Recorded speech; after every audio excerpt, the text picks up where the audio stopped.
नमस्कार दोस्तों, आज मैं एक नई कहानी के साथ आज मैं आपको एक सच्ची कहानी सुनाने जा रहा हूँ बाबा केदारनाथ की। जैसा कि आपको मालूम है, बाबा केदारनाथ के जो कपाट हैं वो सर्दियों में जो है बंद हो जाते हैं और गर्मियों में खुलते हैं, क्योंकि सर्दियों में बर्फ़ के कारण वहाँ आवाजाही कम रहती है, क्योंकि चारों ओर बर्फ़ पड़ी रहती है। तो कोई भी जो है श्रद्धालु वहाँ नहीं जा सकता है, तो इसीलिए इस समय कपाट बंद कर दिए जाते हैं। तो आप कह सकते हैं कि 6 महीने कपाट बंद रहते हैं और 6 महीने खुलते हैं। तो आज मैं आपको एक केदारनाथ के भक्त, हमारे शिव भक्त की एक कहानी बताना चाहता हूँ। पहले के टाइम में, ये बहुत पुरानी बात है, पहले के टाइम में जो है जो यात्रा होती थी या तो घोड़ों से होती थी या पैदल होती थी। तभी एक जो है शिव का परम भक्त जो है, उसको बहुत श्रद्धा थी कि मैं कैसे भी जो है केदारनाथ के दर्शन करूं, केदार बाबा के, शिव के दर्शन करूं। तब उसने प्लान किया कि मुझे कैसे भी जो है केदारनाथ समय से पहले पहुंचना है। लेकिन रास्ता इतना दुर्गम था कि उसको पहुंचते पहुंचते वह अंतिम दिन पहुंचा जब कपाट बंद हो रहे थे। जब कपाट बंद हो रहे थे तो वहाँ देखा कि सब पूजा अर्चना करके, सब जितने भी महाराज पंडित सब लोग थे वो जाने को तैयार थे। तभी जो है जो पंडित थे वो ताला लगा रहे थे उसमें। तब वो पहुंचा तो बोला मुझे एक बार दर्शन करने दो। वो श्रद्धालु जब पहुंचा बोला मैं बहुत दूर से आऊँ, मुझे बहुत समय लग गया। तो उन्होंने बोला हम पूरा पूजा अर्चना कर चुके हैं, जितनी भी हमारी जो पूजा पाठ थी वो पूरी हो चुकी हैं। अब एक बार बंद हो गया तो अब इसे नहीं खोल सकते हैं, ये विधि विधान के विरुद्ध होगा, तो इसीलिए आपको अब अगली बार ही आना पड़ेगा 6 महीने के बाद। तो उसने बोला मैं बड़ी मुश्किल से पहुंचा हूँ, तो मैं अभी नहीं जा सकता, चाहे मुझे यहीं पे इंतज़ार करना पड़े। तो बाबा लोग हंसने लगे, बोले 6 महीने इंतज़ार करोगे?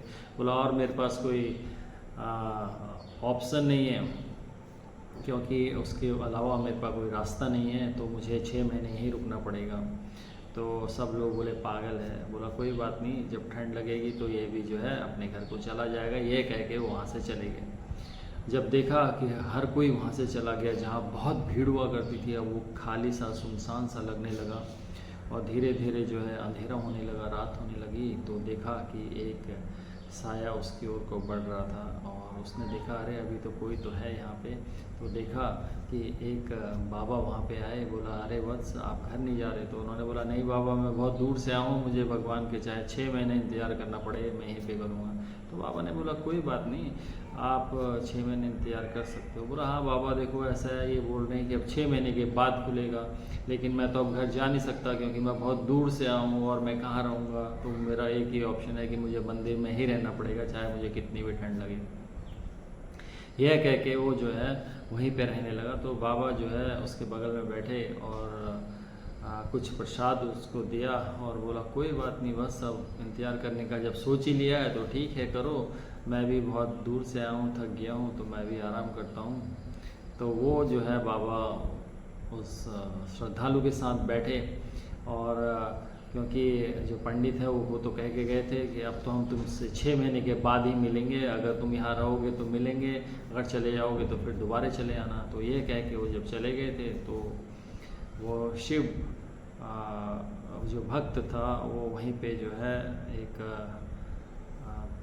खम्बे के सहारे जो है आराम करने लगा। तभी वो बाबा भी उसके साथ बैठा और वह जब उसको नींद आने लगी तो बाबा ने उसका सर अपनी गोद में रखा और उसको सहलाते हुए जो है उसको नींद आ गई, बहुत गहरी नींद में सो गया। और दूसरे दिन जब घंटी बजी तो उसको बड़ा आश्चर्य हुआ कि अरे ये तो कह रहे थे कि 6 महीने के बाद खुलेगा, और देखा उसके पीछे बहुत बड़ी भीड़ थी। उसने देखा और वही पंडित जी बोले पंडित जी आप तो कह रहे थे कि मैं 6 महीने के बाद आऊँगा, लेकिन आप कल ही आ गए, दूसरे दिन ही आ गए। बोला दूसरे दिन? हम तो 6 महीने के बाद आ रहे हैं। और देखा आसपास कि वो जो बुजुर्ग आदमी जो बाबा थे वो भी नहीं थे वहाँ पे। तो बोला क्या बात कर रहे हो, मैं 6 महीने से?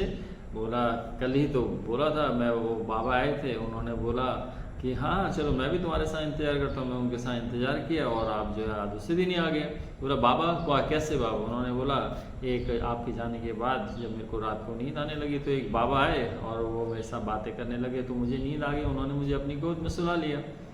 तो यह सुनकर जो है बाबा को आश्चर्य भी हुआ और पंडित को, और यकीन भी हुआ कि हम इतने दिनों से जो तपस्या कर रहे थे, पूजा पाठ कर रहे थे, हमें हमारे शिव भोलेनाथ ने दर्शन नहीं दिए, लेकिन इसको दर्शन दिए। तो भोलेनाथ को दर्शन देने के लिए न पैसे की आवश्यकता पड़ती है, न अच्छे मंदिरों की आवश्यकता पड़ती है, न किसी चढ़ावे की आवश्यकता पड़ती है। अगर आपका भाव सच्चा है तो भगवान आपको कहीं भी कैसे भी दर्शन दे सकते हैं। तो ये कहने का अर्थ ये है कि बहुत सारे लोग जो है बहुत कुछ अर्पण करने या फिर बहुत सारी इमारतें बना के और भगवान को खुश करने की सोचते हैं। जिस भगवान के दर पे आप रोज़ मत्था टेक के कुछ न कुछ मांगते हो और छोटी छोटी चीज़ें चढ़ा के आप सोचते हो कि भगवान दर्शन देगा, ऐसा नहीं है।